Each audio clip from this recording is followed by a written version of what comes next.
দীর্ঘ অপেক্ষার পর অবশেষে গ্রুপ ডি নিয়োগে ছাড়পত্র দেওয়া হলো এবং আজকে হাইকোর্টে বিচারপতি জানিয়ে দিয়েছেন আর কোনো বাধা রইল না।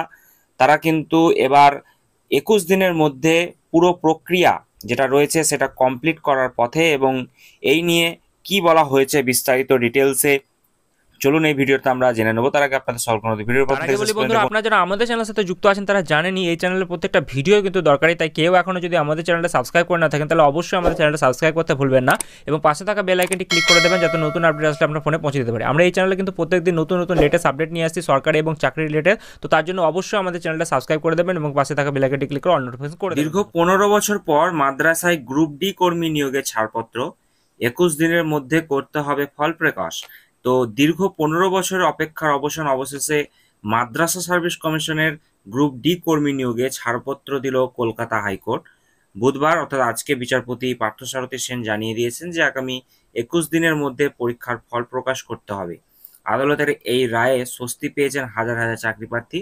2009-10 সালে তৎকালীন বাম সরকার আমলে মাদ্রাসা সার্ভিস কমিশনের গ্রুপ ডি কর্মী নিয়োগে বিজ্ঞপ্তি প্রকাশিত হয়েছিল।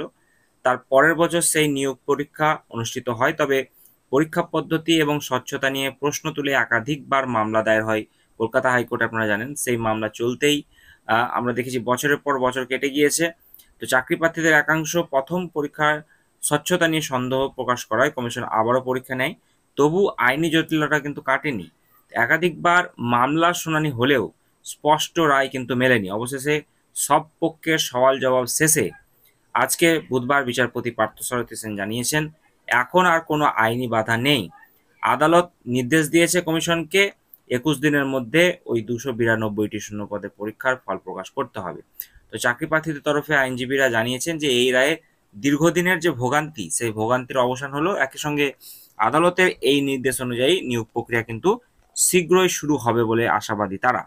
তো সেক্ষেত্রে দীর্ঘ প্রায় 15টি বছর পর অবশেষে স্বস্তি মিলেছে। এখন দেখার কথা, বলা তো হয়েছে, এখন 21 দিনের মাথায় আদৌ কি তারা রেজাল্ট পাবলিশ করবে কি করবে না সেটার দিকে নজর থাকবে। আপডেট পেলেই আমি আপনাদের সঙ্গে সেটা শেয়ার করে দেবো। তার আগে সকলকে অনুরোধ, ভিডিওটি প্রথম থেকে দেখলেন যারা অবশ্যই একটি লাইক করে দিতে ভুলবেন না।